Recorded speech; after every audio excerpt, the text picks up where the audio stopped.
Jaya Radha Madhava Punya Vihari.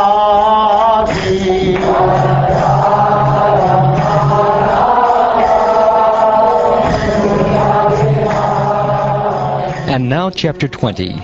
Bali Maharaj surrenders the universe.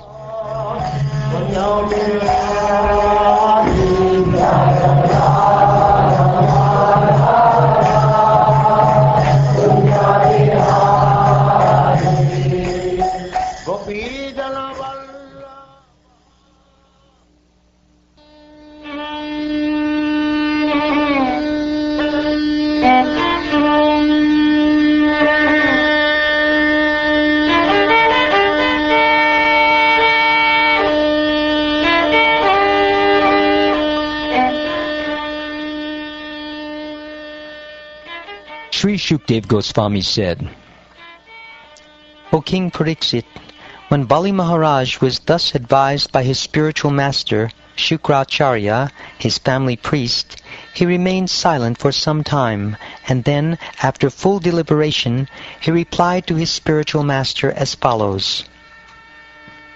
As you have already stated, the principle of religion that does not hinder one's economic development, sense gratification, fame, and means of livelihood is the real occupational duty of the householder. I also think that this religious principle is correct. I am the grandson of Maharaj Prahlad. How can I withdraw my promise because of greed for money when I have already said that I shall give this land? How can I behave like an ordinary cheater, especially toward a Brahmin? There is nothing more sinful than untruthfulness. Because of this, Mother Earth once said, I can bear any heavy thing except a person who is a liar. I do not fear hell, poverty, an ocean of distress, fall down from my position, or even death itself, as much as I fear cheating a Brahmin. My Lord, you can also see that all the material opulences of this world are certainly separated from their possessor at death. Therefore, if the Brahmin Vamanadeva is not satisfied by whatever gifts one has given, why not please him with the riches one is destined to lose at death? The Dichi, Shibi, and many other personalities were willing to sacrifice even their lives for the benefit of the people in general. This is the evidence of history. So why not give up this insignificant land? What is the serious consideration against it? O best of the Brahmins, certainly the great demoniac kings, who were never reluctant to fight, enjoyed this world, but in due course of time, everything they had was taken away, except their reputation, by which they continued to exist. In other words, one should try to achieve a good reputation instead of anything else. O best of the Brahmins, many men have laid down their lives on the battlefield, being unafraid of fighting, but rarely has one gotten the chance to give his accumulated wealth faithfully to a saintly person who creates holy places. By giving charity, a benevolent and merciful person undoubtedly becomes even more auspicious, especially when he gives charity to a person like your good self. Under the circumstances, I must give this little brahmachari whatever charity he wants from me. O great sage, great saintly persons like you, being completely aware of the Vedic principles for performing ritualistic ceremonies and yagyas, worship Lord Vishnu in all circumstances. Therefore, whether that same Lord Vishnu has come here to give me all benedictions, or to punish me as an enemy, I must carry out his order and give him the requested tract of land without hesitation. Although he is Vishnu himself, out of fear he has covered himself in the form of a Brahmin to come to me begging. Under the circumstances, because he has assumed the form of a Brahmin, even if he irreligiously arrests me, or even kills me, I shall not retaliate, although he is my enemy. If this Brahmin really is Lord Vishnu, who is worshipped by Vedic hymns, he would never give up his widespread reputation. Either he would lie down having been killed by me, or he would kill me in a fight.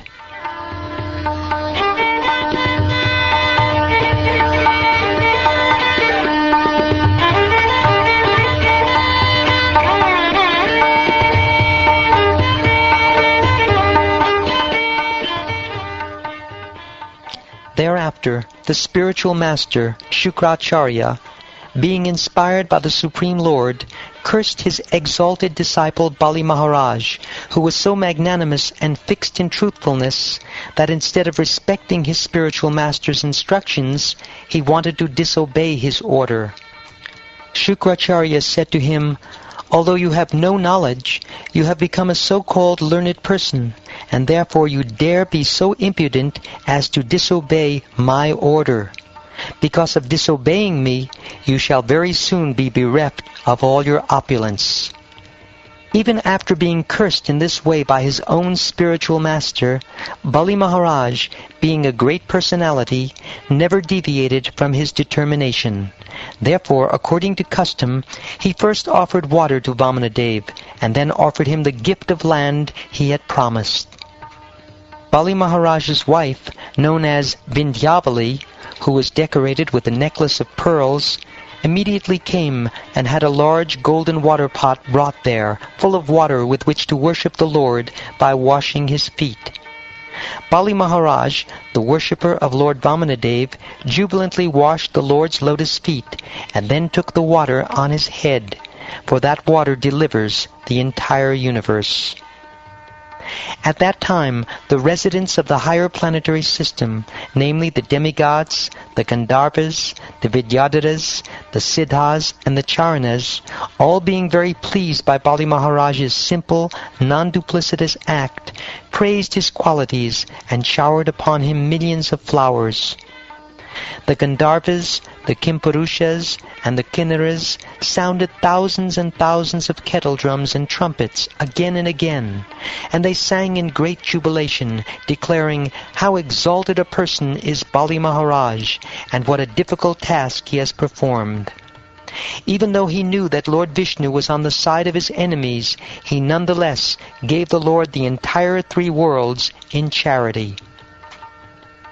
The unlimited Supreme Personality of Godhead, who had assumed the form of Vamana, then began increasing in size, acting in terms of the material energy, until everything in the universe was within his body, including the earth, the planetary systems, the sky, the directions, the various holes in the universe, the seas, the oceans, the birds, beasts, human beings, the demigods, and the great saintly persons.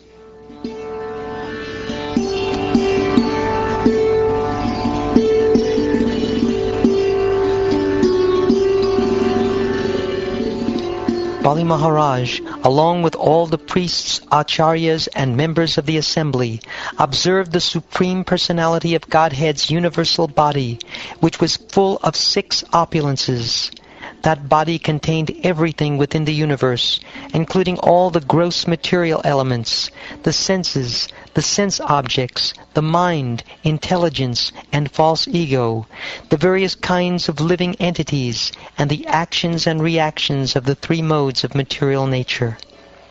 Thereafter, Bali Maharaj, who was occupying the seat of King Indra, could see the lower planetary systems, such as Rasatala, on the soles of the feet of the Lord's universal form.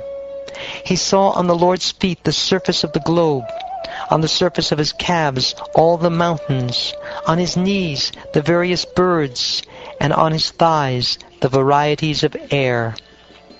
Bali Maharaj saw beneath the garments of the Lord, who acts wonderfully, the evening twilight. In the Lord's private parts he saw the Prajapatis, and in the round portion of the waist he saw himself with his confidential associates. In the Lord's navel he saw the sky, on the Lord's waist he saw the 7 oceans, and on the Lord's bosom he saw all the clusters of the stars. My dear king, on the heart of Lord Murari he saw religion. On the chest, both pleasing words and truthfulness. In the mind, the moon. On the bosom, the goddess of fortune, with a lotus flower in her hand. On the neck, all the Vedas and all sound vibrations. On the arms, all the demigods, headed by King Indra. In both ears, all the directions. On the head, the upper planetary systems. On the hair, the clouds. In the nostrils, the wind. On the eyes, the sun. And in the mouth, fire. From his words came all the Vedic mantras. On his tongue was the demigod of water, Vamanadeva. On his eyebrows were the regulative principles, and on his eyelids were day and night. When his eyes were open, it was daytime, and when they were closed, it was night. On his forehead was anger, and on his lips was greed. O king, in his touch were lusty desires, in his semen were all the waters. On his back was irreligion, and in his wonderful activities or steps was the fire of sacrifice. On his shadow was death, in his smile was the illusory energy, and on the hairs of his body were all the drugs and herbs. In his veins were all the rivers, on his nails were all the stones, in his intelligence were Lord Brahma, the demigods, and the great saintly persons, and throughout his entire body and senses were all living entities, moving and stationary. Bali Maharaj thus saw everything in the gigantic body of the Lord. O king, when all the demons, the followers of Maharaj Bali, saw the universal form of the Supreme Personality of Godhead, who held everything within his body, when they saw in the Lord's hand his disc, known as the Sudarshan Chakra, which generates intolerable heat, and when they heard the tumultuous sound of his bow, all of these caused lamentation within their hearts.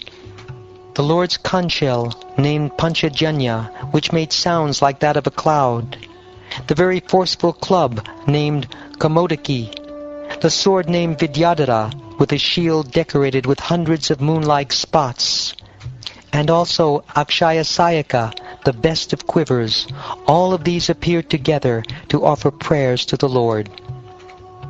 These associates, headed by Sunanda and other chief associates, and accompanied by all the predominating deities of the various planets, offered prayers to the Lord, who wore a brilliant helmet, bracelets, and glittering earrings that resembled fish. On the Lord's bosom were the lock of hair called Srivatsa, and the transcendental jewel named Kaustuba. He wore a yellow garment covered by a belt, and he was decorated by a flower garland, surrounded by bees. Manifesting himself in this way, O king, the Supreme Personality of Godhead, whose activities are wonderful, covered the entire surface of the earth with one footstep, the sky with his body, and all directions with his arms. As the Lord took his second step, he covered the heavenly planets, and not even a spot remained for the third step, for the Lord's foot extended higher and higher, beyond Mahaloka, Janaloka, Tapoloka, and even Satyaloka.